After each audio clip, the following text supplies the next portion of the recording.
Shocked residents in German city Magdeburg paid tribute on Saturday to those killed and wounded when a driver ploughed into a Christmas market the night before.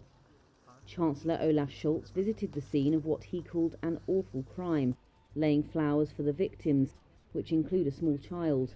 Police have arrested the suspected attacker, who they identified as a 50-year-old Saudi doctor who has lived in Germany for almost 2 decades.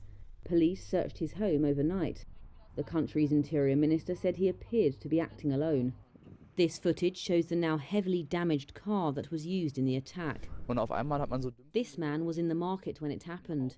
He told Reuters he suddenly heard an engine roaring, and his friend told him to get out of the way. He said that while people tried to escape, the car sped past them, with the police chasing behind. The motive for the attack remained unclear, and police have not yet named the suspect. He has been named in German media as Taleb A. A Saudi source told Reuters the country had warned German authorities about the attacker after he posted extremist views on his X account that threatened peace and security.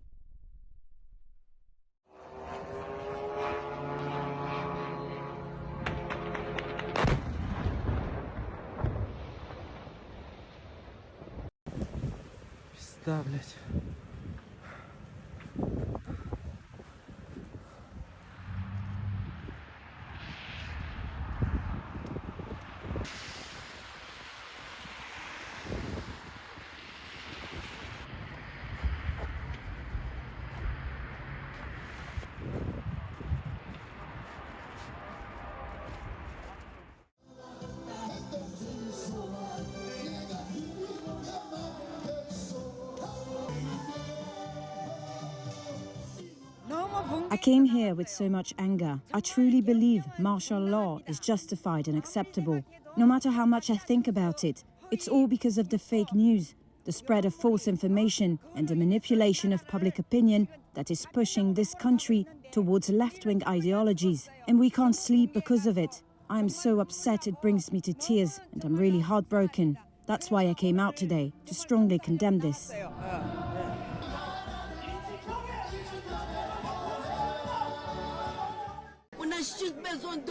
Angry residents of a cyclone-hit Mayotte neighbourhood confronted French President Emmanuel Macron on Friday. They told him they still didn't have access to drinkable water, nearly a week after Cyclone Trudeau hit the island. Mayotte is France's poorest overseas territory, and as Macron walked among the wreckage, residents pleaded with him. France, which cares about Mayotte, has to show solidarity with all of them. The Muslims, the whites, the Mauritians and the Malagasy people. They really have to help us. They have to help us. We stand together. Look, this is the land of 1,000 smiles. Everyone's happy, even in front of a disaster. We really need to prove that France is with us and that France loves Mayotte. Cyclone Trudeau is the worst storm the territory has faced in 90 years. Mayotte officials have only been able to confirm 31 fatalities, but some have said they fear thousands could have been killed. The worst affected neighbourhoods, hillside shanty towns, are yet to be reached by rescue workers. Macron extended his visit to Mayotte to spend more time surveying the damage. He told reporters on Friday that France had invested heavily in Mayotte, but that its institutions could not keep up with the arrival of undocumented migrants. He told the islanders authorities were scaling up distributions and that they could count on him. A child is among those dead after a driver rammed into a crowd at a Christmas market in Germany on Friday. Dozens of people were injured, according to officials. The incident took place in the central town of Magdeburg. Police have arrested the suspected attacker. Authorities described him as a doctor from Saudi Arabia who's acting alone. In a post on social media platform X, German Chancellor Olaf Scholz said his thoughts are with the victims and their families.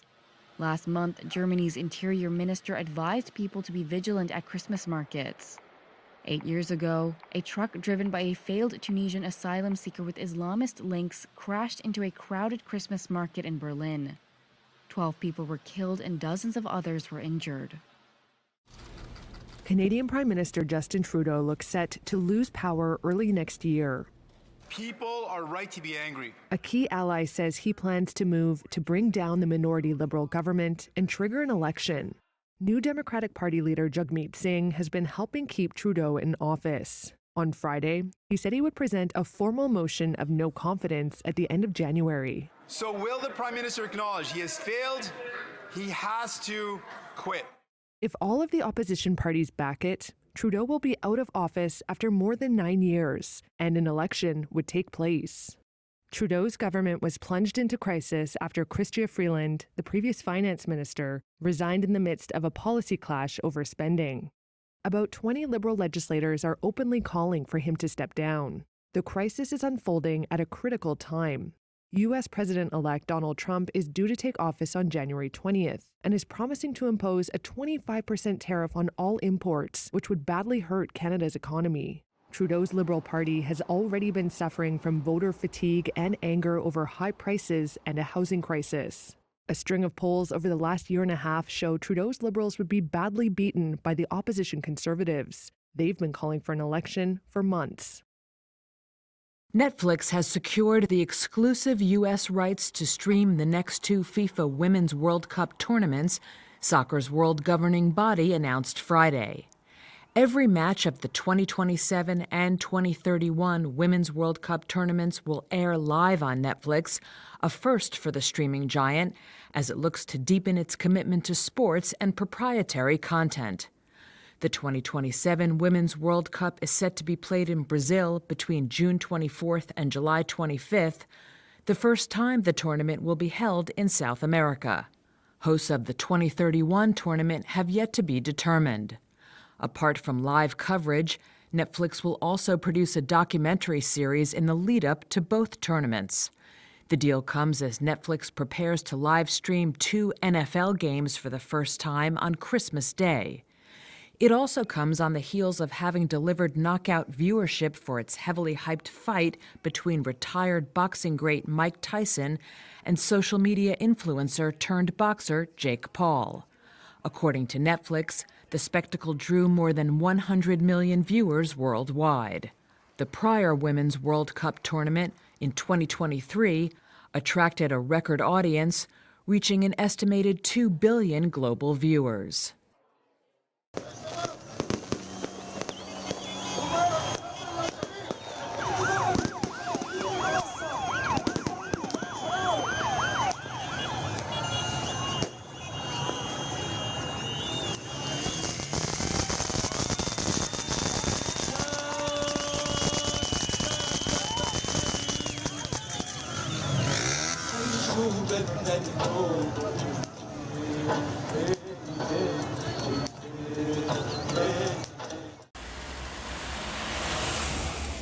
A 7-year-old child was killed by a knife-wielding assailant who attacked a teacher and pupils at a primary school in Croatia's Zagreb on Friday morning, government ministers said.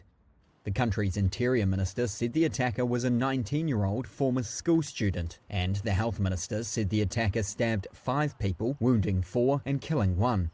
The suspect later injured himself and was detained. Worried parents made their way to the school for more information.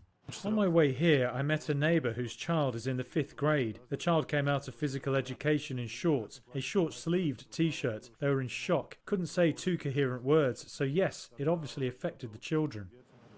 According to the Interior Minister, the suspect had a history of psychological problems and had tried to commit suicide last year.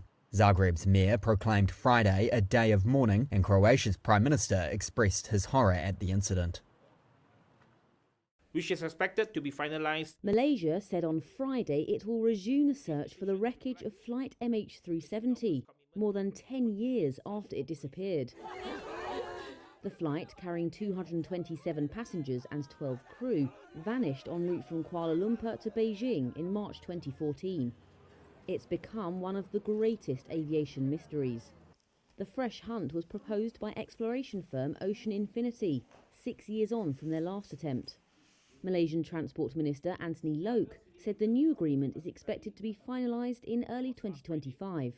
The Cabinet has agreed in principle to accept the proposal from Ocean Infinity United Kingdom to proceed with seabed search operations to locate the wreckage of flight MH370 in a new area estimated at 15,000 square kilometers in the southern Indian Ocean.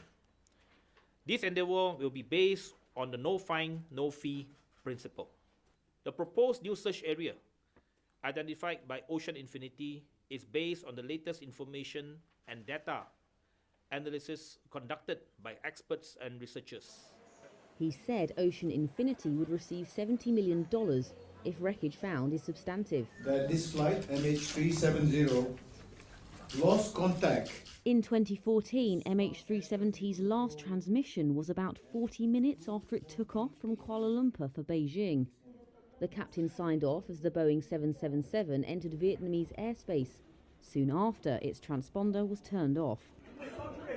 Initially, investigators considered that the aircraft could have been deliberately taken off course. Debris, some confirmed to be from the aircraft, has washed up along the coast of Africa and on islands in the Indian Ocean. Over 150 Chinese passengers were on the flight and 50 Malaysians, as well as citizens from the United States and Europe, among others. Relatives have demanded compensation from firms including Malaysia Airlines, Boeing, aircraft engine maker Rolls-Royce, and the Allianz Insurance Group. The teenage girl behind a deadly shooting at a Wisconsin school this week had apparently been in contact with a California man who was planning his own mass shooting. That's according to a California gun violence emergency protective order issued Wednesday.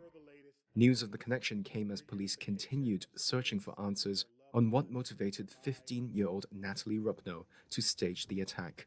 Rupno had killed a fellow student and a teacher, wounded 6 others, before turning the gun on herself. The court record said the FBI saw messages Rupno received from 20-year-old Alexander Charles Pfaffendorf in California. When agents confronted Pfaffendorf, he admitted he told Rupno he would arm himself with explosives and a gun and target a government building. The order did not say which building he allegedly targeted or when the alleged attack would happen. It did ask Pfaffendorf to turn in guns and ammunition to police within 48 hours, though it's unclear if he was in custody by Thursday. The community on Tuesday night grieved the shooting at Madison's Abundant Life Christian School. Dane County Medical Office identified the 2 people killed at the school as 14-year-old 9th grade student Ruby Vergara and 42-year-old faculty member Erin West. The shooting was unusual as it was carried out by a female when an overwhelming majority of school shooters in the United States have been male. It's also raised questions how a 15-year-old girl got a hold of the 2 guns she had with her at the time of the shooting, as Wisconsin law prohibits anyone under 18 from possessing a firearm.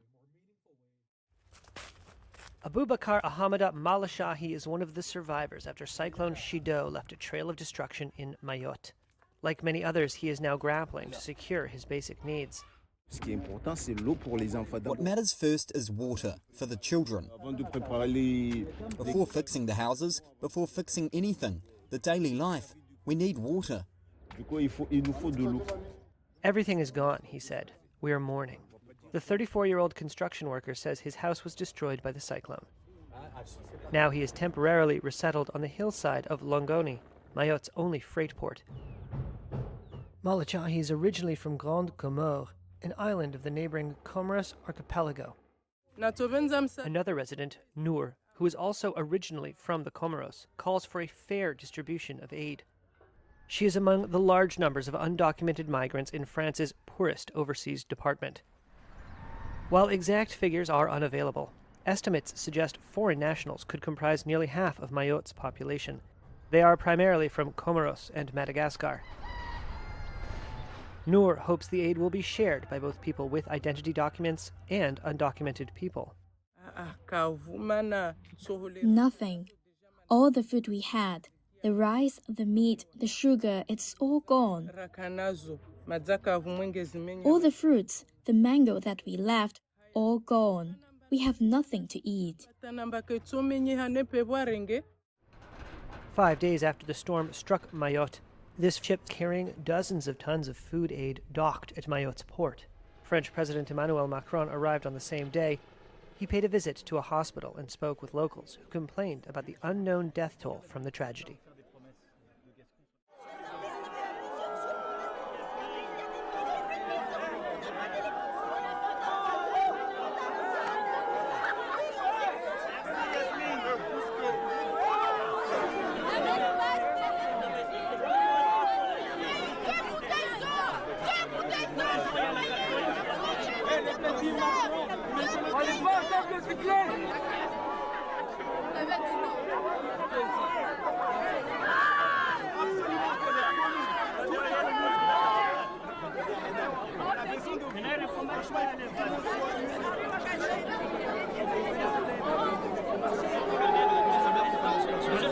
Alors,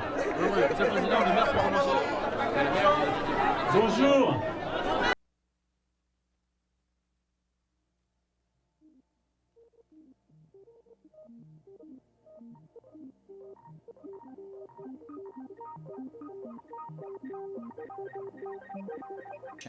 There were roughly 11 million immigrants in the U.S. illegally or with a temporary status at the start of 2022, a figure that some analysts say has increased to 13 to 14 million. Ted Hessen is an immigration reporter for Reuters who has looked into where they now reside. Among the 11 million that were estimated in the U.S. in 2022, the biggest state, home state for them was California, where you had a little more than 2 million. And that's according to one estimate that we looked at by a nonpartisan think tank called the Center for Migration Studies of New York. After California, Texas was another state that had a high number, a little under 2 million.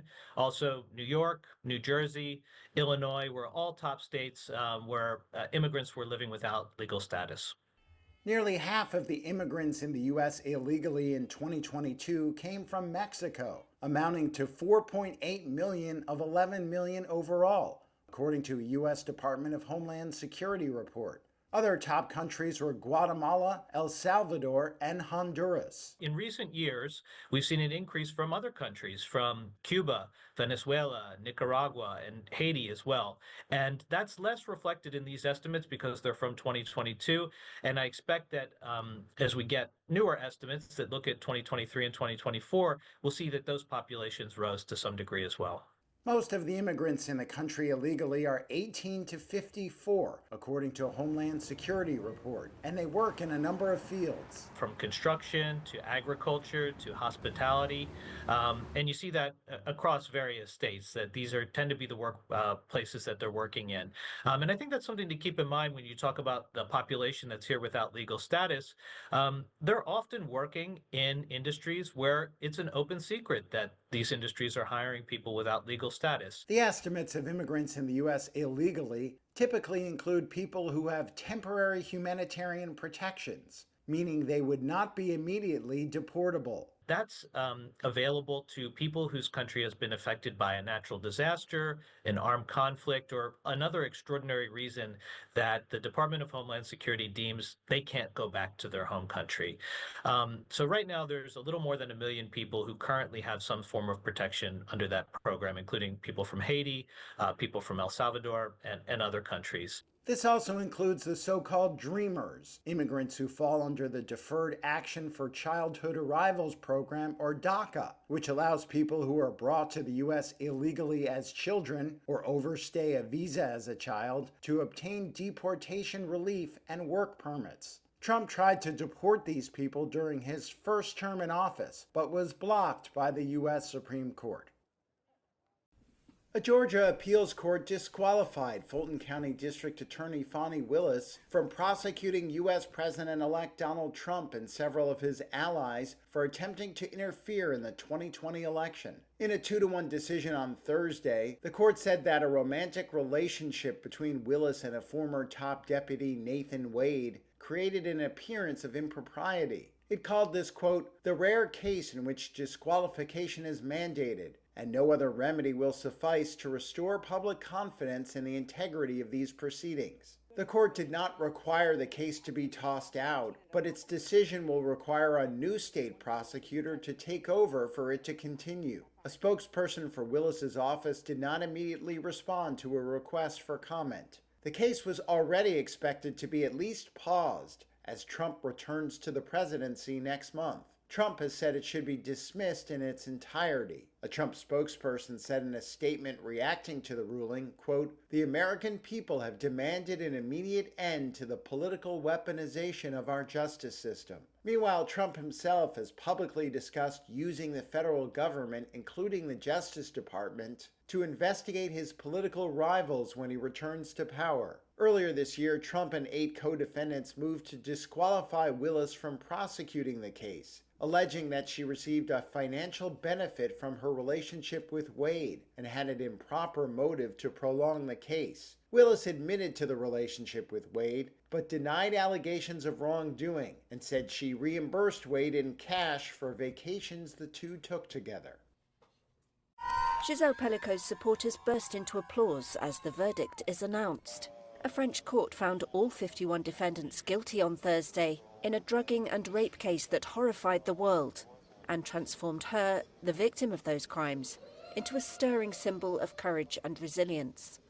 Pellico's ex-husband of 50 years, Dominique Pellicot, had pleaded guilty to drugging her repeatedly for almost a decade, to rape her and offer up her unconscious body for sex to dozens of strangers he'd met online. He videoed the abuse. The court in Avignon, southern France, sentenced Dominique Pellicot to the maximum 20 years in jail, as requested by prosecutors. Gisèle waived her right to anonymity during the trial and demanded that the horrifying videos he'd recorded should be seen in court. She hoped this would help other women speak up. I never regretted this decision. I trust now in our capacity to collectively seize a future in which each one of us, woman and man, may live in harmony with mutual respect and understanding.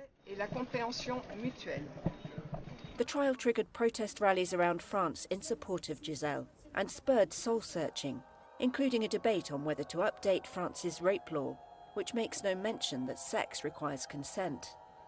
The panel of 5 judges imposed generally shorter terms than the 4 to 18 years demanded by the prosecution for the other defendants, almost all of whom were accused of raping Gisèle as she lay comatose.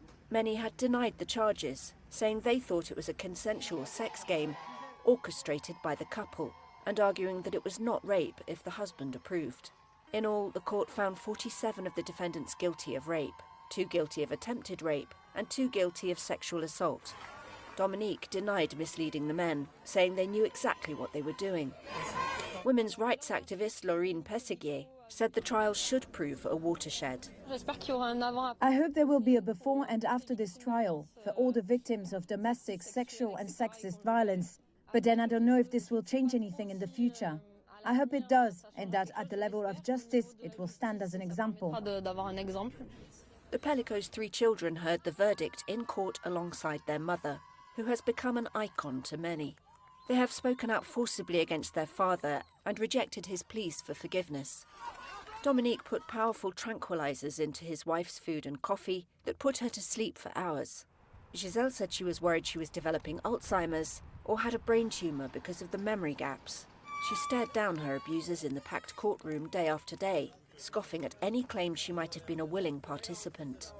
Testifying in October, she said, quote, "I've decided not to be ashamed. I've done nothing wrong." Luigi Mangione, the suspect in the killing of a United Health Group executive, is being charged with new federal murder and stalking crimes, according to a court document filed on Thursday. The development came on the same day Mangione agreed to be sent to New York to face other state charges that had previously been announced by prosecutors there. Mangione waived his right to extradition proceedings in Pennsylvania, where he was arrested earlier this month. The federal prosecutors in Manhattan are charging him with the crime of murder using a firearm, 2 charges of stalking, and an additional firearms offense, according to a criminal complaint. The prosecutors say they have jurisdiction because Mangione, quote, traveled in interstate commerce by taking a bus from Atlanta to New York before the killing.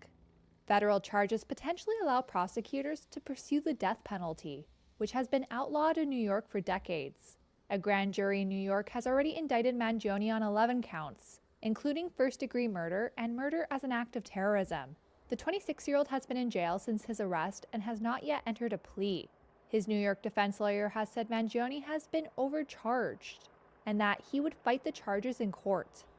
Mangione was arrested in Altoona, Pennsylvania on December 9th, 5 days after Brian Thompson was fatally shot outside a Manhattan hotel. Law enforcement officials say it was a premeditated assassination. You, well, those who pay your salaries, would like to present everything that is happening in Syria as some kind of failure, a defeat for Russia. I assure you, it is not true. Of course, we look forward to peace in the Syrian Arab Republic. We maintain relations with all the groups that control the situation there, with all the countries in the region. The overwhelming majority of them tell us that they would be interested in us keeping our military bases in Syria. I don't know, we have to think about it, because we have to decide for ourselves how our relations develop with the political forces that now control the situation in that country now and will control it in the future.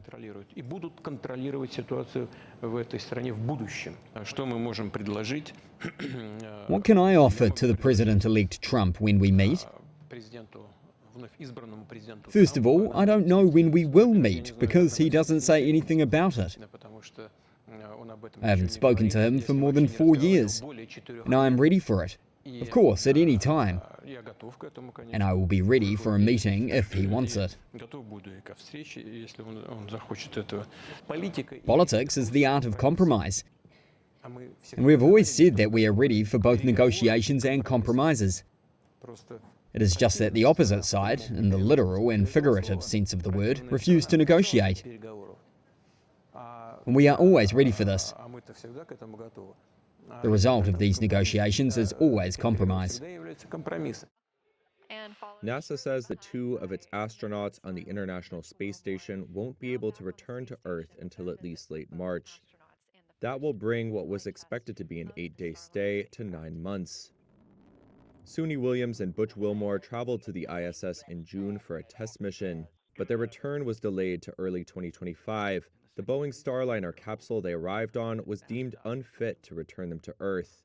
Welcome to the International Space Station. In the meantime, they have welcomed new spacefarers to the ISS and pushed through challenging times.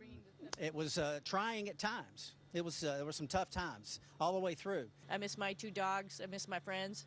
But you know what?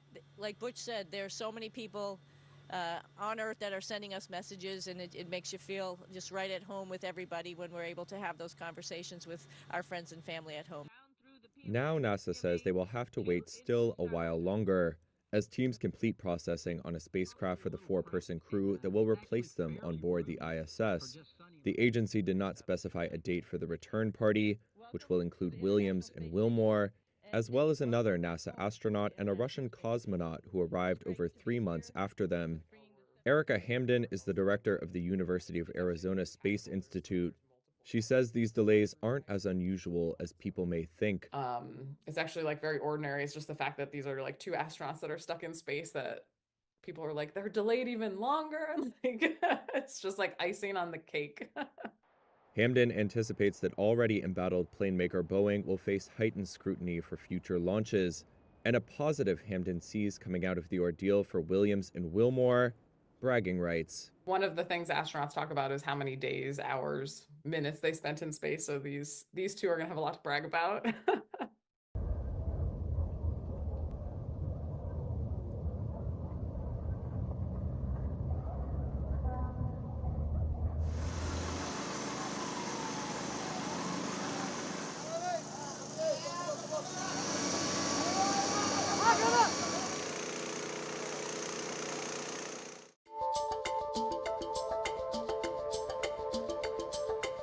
Trudeau is known as being a very stubborn man, and as of now, we are not getting any indications at all he's gonna step down. Like most families, sometimes we have fights around the holidays. If he sticks it out, then the way to get rid of him would be a vote of no confidence in the House of Commons, the Parliament. His gamble, I think, is that the one party that's keeping him in power right now, the polls show that they're also going to be stomped in the election. So it might just be that he limps through the next few months because the people keeping him in power don't want to bring him down. In Canada, party leaders are elected by special conventions of party members, and they only take place every few years. And that is the big difference between Canada and Britain and Australia, where we have seen prime ministers literally ditched overnight. Not going to happen here. It's hard to kind of overestimate the shock this caused. Yesterday was a gong show at the bottom of a dumpster fire, wrapped up in a cluster. Chrystia Freeland was his closest ally in cabinet. They were joined at the hip for 10 years. When Trudeau had a really tough job he needed to get done, he would give it to Freeland. We are a country that is good at finding compromises. So she led the negotiations on the trade negotiations with the first Trump administration. Is there such a thing as precedented times? And if so, could we please have some of those? I went with him on his first trip in November 2015 to Manila for a summit, and he was literally mobbed. I mean, previous prime ministers have been stodgy white men, to put it bluntly, and here you had this young guy who was promising sunny ways. It was Trudeau mania. So you have people very unhappy about rising prices, people very unhappy about the sheer cost of housing, and he's been in power 9 years. And regardless of how good you are, after 9 years, people kind of get a bit fed up with you. The opinion polls have been dreadful for the last 18 months.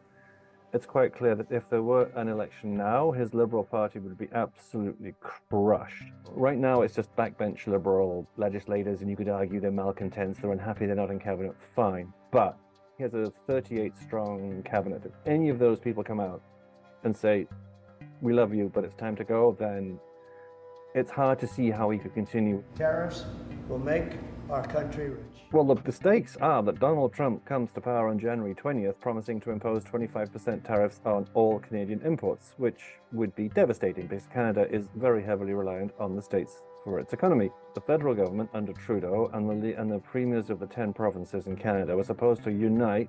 The provincial premiers have already come out to say, look, and two of them have used the word chaos. If the various elements of Canadian governments are all on different pages, well, it could get very ugly.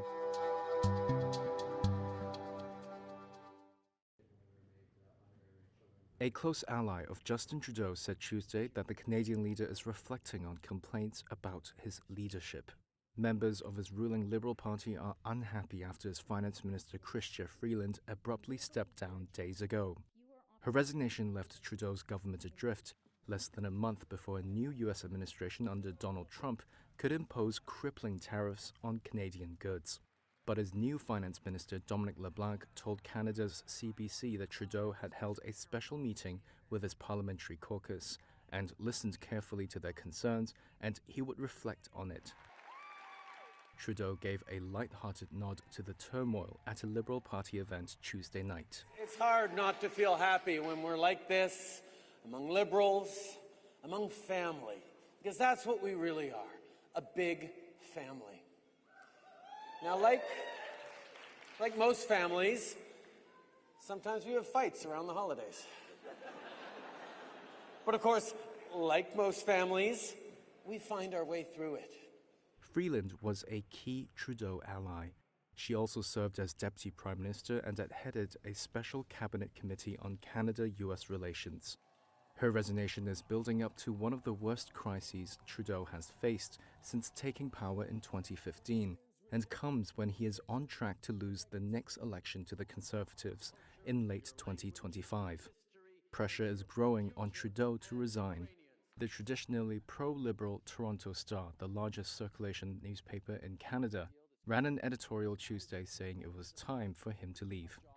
Another Liberal parliamentarian said separately that Trudeau was delusional if he thought he could fight the next election. To add to the party's woes, the Liberals badly lost a special election in British Columbia recently. If Trudeau does resign, it will set off a Liberal leadership race that Freeland could join. She sent an email to party volunteers on Tuesday saying this will not be the end of the road, but gave no details. Every day for the past 17 years, 59-year-old Bala Chuzin has stood vigil to watch for tsunamis. Cataclysm once struck his home near Ban Nam Kem, a fishing village in southern Thailand. In 2004, a tsunami triggered by a 9.1 magnitude earthquake near Indonesia's Aceh province killed some 230,000 people across the Indian Ocean. Panga province, where his village sits, was hit the hardest. Some 1,500 people were killed, a quarter of Ban Nan Kem's population at the time. It was like a very, very tall wall of mist, like dust covering the whole area. It filled up the sky as I watched from here. It was just like those pictures you see. As the wave reached the bridge near the shore, I ran from here to the road, thinking I'd escape it. But I went right into it coming from the other direction. I didn't know what was happening. While I was floating in the water, all I thought about was, everybody in the village is going to die. That's all I could think of. But I survived. I also don't know what happened to me, though. Baller's family survived, except for his mother-in-law. Her body was discovered months later. Now, Baller draws on his knowledge of the sea as a former fisherman to stand guard. He's part of a system the village created for future tsunamis. That includes a concrete shelter, 2 alarm systems, and clear evacuation routes. And Baller was entrusted as a volunteer to watch the waves after earthquakes and report to the provincial office. Villagers are encouraged to prepare grab bags with essential documents for quick evacuation.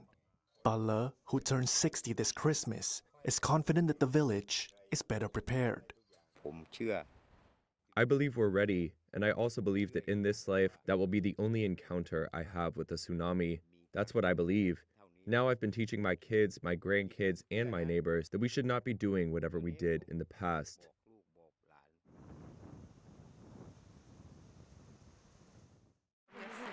The mass rape trial involving Gisèle Pellicot, the victim at the center of the case that has shocked France, is nearing its end. Dozens of verdicts are expected on Thursday, after her husband, Dominique Pellicot, admitted to drugging his wife and recruiting dozens of men online to rape her while she was unconscious over nearly a decade. French prosecutors have asked for the maximum 20-year prison sentence. 50 other men are also charged. Most of them have denied raping her. Testimony that dozens of seemingly ordinary men, aged 26 to 74, could have raped an unconscious woman has attracted worldwide attention and turned the trial into an examination of the pervasiveness of sexual violence. Activist and lawyer Yelena Mondengue. They are, in fact, ordinary men from all social classes, all colors, all professions, all profiles. In fact, it's society that allows it, a patriarchal society that allows men to rape. And that's why these profiles are like this. So that's the strength of this trial. The trial has sparked protests, debate over whether to update France's rape law, and soul-searching among some in the medical community over drug-facilitated sexual assault. As for Gisèle, she became a feminist hero at home and abroad for waiving her right to anonymity and standing up to her alleged abusers in court. She has said she hoped the move would help other women speak up. Cyclone Trudeau slammed into Mozambique with such fury last weekend that its winds tore sheets of corrugated tin off the house of Bincha Jose Nakira. When the cyclones came, I thought I was going to die. It was very scary. I was surrounded by kids, by children. The children were crying, screaming. They were all very scared, and they all felt they were going to die. Now she needs to rebuild her home. Mozambicans have started to pick up the pieces after Cyclone Trudeau left thousands of homes destroyed and dozens dead when it made landfall in the country's Cabo Delgado province on Sunday. The official death toll from Trudeau in Mozambique rose to 45 on Wednesday, up from 34 a day earlier, according to government officials. The storm hit continental Africa after passing through French territory on the island of Mayotte. After a devastating cyclone at the weekend, authorities in Mayotte were racing on Tuesday to stop hunger, disease and lawlessness from spreading. That's as Mozambique also reported dozens of deaths from the storm. In Mayotte, many parts of the islands remain inaccessible, and some victims have been buried before their death could be officially counted. That means it could take several days to fully assess the damage. Hundreds or even thousands are feared dead, according to French authorities. On Tuesday, 20 metric tons of food and water were due to arrive by air and sea. The French government said it expects 50% of water supplies to be restored within 48 hours and 95% within the week. A curfew will also go into effect from Tuesday night between 10 p.m. and 4 a.m. local time, France's Interior Ministry said. In Mozambique, drone footage showed raised thatched roof houses near the beach. That's in Cabo Delgado province, an area already experiencing a humanitarian crisis due to a militant insurgency. Mozambican officials say dozens have died. Deaths have also been reported in Malawi. Mayotte, which is significantly poorer than the rest of France, has been grappling with gang violence and social unrest for decades. Many residents are angry at illegal immigration and inflation. The disaster is now sparking a political debate about how France handles its overseas territories. French President Emmanuel Macron is due to visit the islands in the coming days. Mayotte was already struggling with overcrowding, illness and poverty before the devastating cyclone Chido swept through the French region. But these problems are now being compounded in what one French senator called an abandoned territory. Rights groups have long accused Paris of turning its back on overseas departments, leaving them with little protection when natural disasters strike. Nizar Hassani, a Mayotte resident, urges President Emmanuel Macron to take bold action. We don't need the president to come and tell us that he loves us. We do not need a declaration of love. We need gestures of love. We need to see that France will not cast Mayotte aside. Mayotte is a poor territory that is also full of resources, but we have a sick economy. Colonized in 1843, Mayotte is now France's poorest overseas territory. The majority of the population on the Indian Ocean archipelago today live below the national poverty rate. The situation is made more difficult by uncertainty around Mayotte's exact population. While official statistics put it at 321,000, many believe it's much higher due to undocumented immigration. Illegal immigration from the Comoros Islands has fueled anger among residents over crime, inflation and stretched public services. The government is also unable to give an accurate death tally days after the storm. Officials say hundreds or even thousands could be dead. Climate change has made the territory more vulnerable when powerful cyclones hit vital infrastructure, like its port and airport, according to France's strategy plan for the island. The French Development Agency says rising temperatures have already caused droughts that were exacerbating a chronic lack of fresh water. Last year, a drought forced the government to freeze the price of water in shops and send bottles of it to thirsty residents.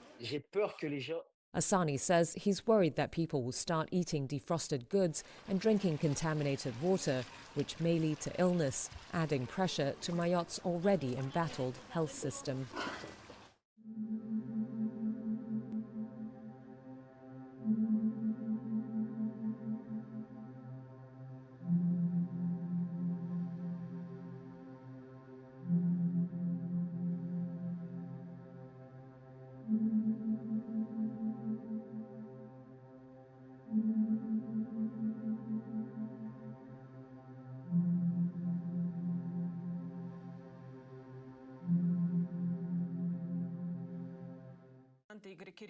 This is the unnamed Uzbek man Russia says has confessed to planting and detonating a bomb which killed top general Igor Kirillov. Russia's investigative committee said on Wednesday the suspect told them he came to Moscow to carry out an assignment for Ukraine's intelligence services. A video of his confession was published by the Baza news outlet, which is known to have sources in Russian law enforcement circles. It was not clear what conditions he was speaking under, and Reuters could not immediately verify the video's authenticity. Kirillov, Russia's chief of nuclear, biological and chemical protection troops, was killed outside his apartment building on Tuesday, along with his assistant, when a bomb hidden in an electric scooter went off. Ukraine's SBU intelligence service took responsibility for the killing. Kirillov is the most senior Russian military officer to be assassinated in Russia by Ukraine. Ukraine accused him of being responsible for the use of chemical weapons against Ukrainian troops, something Moscow denies. Maria Zakharova, a spokeswoman for Russia's foreign ministry, said Moscow would raise the assassination at a session of the United Nations Security Council on December 20. Everyone involved in the killing would be found and punished, and Moscow would not be intimidated, she said. The head of the Syrian National Coalition called on Wednesday for a credible transitional government for the country. Hadi al-Barra, who leads the coalition that grouped opponents of Bashar al-Assad during the civil war, was speaking to reporters at a briefing in Turkey. He said the government should also not exclude any Syrian party or be based on sectarianism. So I call on all of you to support the current caretaker government in Syria, which is supposed to finish its duties by the beginning of March. Then after March, a transitional government will be formed with the Accord of Syrians. In a seismic moment for the Middle East, Syrian rebels seized control of Damascus on December the 8th, forcing Assad to flee after more than 13 years of civil war and ending his family's decades-long rule. The lightning offensive raised questions over whether the rebels will be able to ensure an orderly transition. Al-Barra said his group had not met rebel leader Ahmad al-Sharaa, better known as Abu Muhammad al-Golani. But he said they had communications with the caretaker government and parties close to al-Sharaa. The United Nations Special Envoy to Syria echoed calls for an inclusive administration as he left Damascus on Wednesday. Geir Pedersen had been in the capital city since Sunday for talks aimed at addressing the challenges facing the war-torn country. It's early days, but I think it's important to say that there is a lot of hope that we can now see the beginning of a new Syria. A new Syria that, in line with Security Council Resolution 2254, will adopt a new constitution that will ensure that it is a social contract, a new social contract for all Syrians. Pedersen also said the UN has offered the new leaders help, adding that the country needs immediate humanitarian assistance. Ghana's Supreme Court on Wednesday dismissed two separate cases challenging the legality of one of Africa's most restrictive pieces of anti-LGBT legislation. This decision paves the way for the president to sign the legislation into law. Abena Takiwa Manu, a senior fellow of the Accra-based Center for Democratic Governance, was at the court.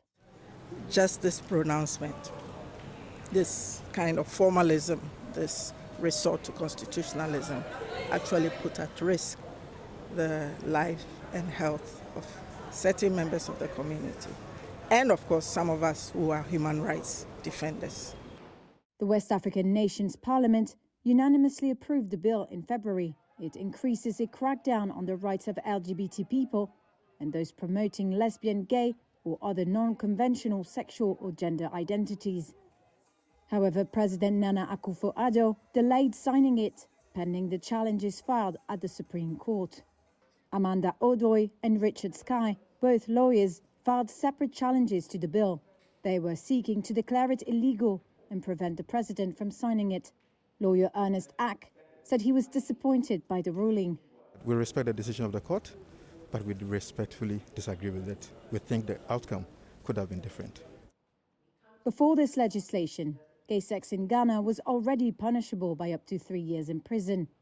The bill now also imposes up to 5 years in prison for promoting, sponsoring, or supporting LGBTQ+ activities. Despite a finance ministry warning about potential risks, supporters of the bill have been pushing for its promulgation. The ministry said it could jeopardize $3.8 billion in World Bank financing and derail a $3 billion IMF loan package meant to help Ghana out of an economic crisis. We brought therapy dogs who provided transportation, who provided security, and ultimately, I invite each of you to find somebody next to you and offer them a hug. Let us remind each other that we are loved, that we are valued, and we are not alone in this difficult time. Embrace them, hug them. I'm tired of going to these events. I'm now almost 50 years old, and I've been to 25, 30 of these since I've been 18. and it just keep happening and happening and happening, and we just got to do better. How many more lives need to be lost? How many more lives need to be taken for people to wake up? I mean, our children, our loved ones are stuck between a crossfire. When is it enough? When is it enough? What I plead to you tonight is that we find a new way, a deeper way, a more meaningful way. Authorities fear the death toll from Tuesday's 7.3 magnitude earthquake in Vanuatu will rise. Powerful aftershocks, including a 6.1 tremor, rattled the nation overnight, adding to the devastation. More than a dozen people, including 2 Chinese nationals, have been confirmed dead, with over 200 injured in the Pacific Islands capital, Port Vila. UNICEF's Chief of Field Office in Vanuatu, Eric Dupere, told Reuters on Wednesday there were people still inside collapsed buildings. Very, very concerning and worrying is the status and the condition of the buildings that have cracks and so on, that if we have a too big shock after, that would be very, very damageable. Several buildings in Port Vila's main town suffered major structural damage, according to the National Disaster Management Office. Concrete pillars on a building housing the US, British, French, and New Zealand embassies collapsed. No casualties were reported. Videos circulating online show chaotic scenes as the earthquake struck. One video taken from inside a garage shows a door swinging open while 3 men outside struggle to stabilize themselves. UNICEF's Dupere has raised concerns about potential water contamination. But one of the main concerns is the issue of water. We already saw this morning an increase of children with diarrhea cases, meaning they have started to drink contaminated water because the water supply has been broken. And that is really a high concern.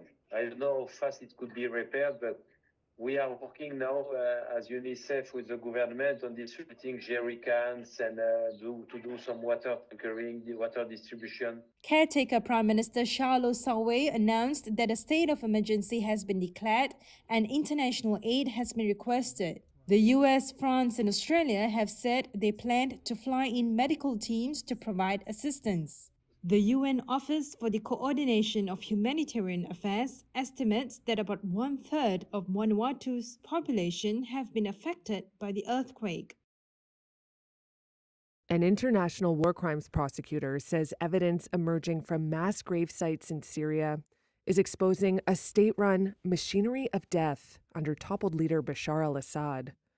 Stephen Rapp visited 2 mass grave sites in the country. This one is in Najaf, near Damascus. Rapp said he estimates more than 100,000 people were tortured and murdered since 2013. We heard from a witness who testified in Germany and whom I personally interviewed and we personally worked with for a long period of time with satellite imagery, that at this particular cemetery, where he had been one of the administrators, he was called into service by the government in 2012 in order to begin the mass burial of persons that had been killed in government custody. A cemetery guard and a farmer who lives nearby both described seeing refrigerated trucks at the site. The guard said there were large pits for bodies, as well as graves that would hold about half a dozen people. The other site visited by Rapp is in Kataifa, where people declined to speak on camera or use their names for fear of retribution, saying they were not sure the area was safe yet after Assad's fall. One called it a, quote, place of horrors. This satellite imagery analyzed by Reuters showed large-scale digging began at the location between 2012 and 2014 and continued up until 2022. The head of U.S.-based Syrian advocacy organization, the Syrian Emergency Task Force, has estimated at least 100,000 bodies were buried in Kataifa alone. The International Commission on Missing Persons separately said it had received data indicating there may be as many as 66, as of yet unverified, mass grave sites in Syria. More than 157,000 people have been reported missing to the Commission. Rapp led prosecutions at the Rwanda and Sierra Leone war crimes tribunals. He told Reuters that in Syria, quote, thousands of people were working in this system of killing, and that nothing has been seen like this since the Nazis. every family seems to be affected by a disappearance, and they cry out for answers about what happened to their child. There's still faint hopes that somebody could be found alive. Hundreds of thousands of Syrians are estimated to have been killed since 2011, when Assad's crackdown on protests against his rule grew into a full-scale civil war. Syrians, rights groups, and other governments accuse Assad and his father of widespread extrajudicial killings. Assad had repeatedly denied that his government committed human rights violations and painted his detractors as extremists. A lightning offensive by rebels ended more than 5 decades of iron-fisted rule by his family.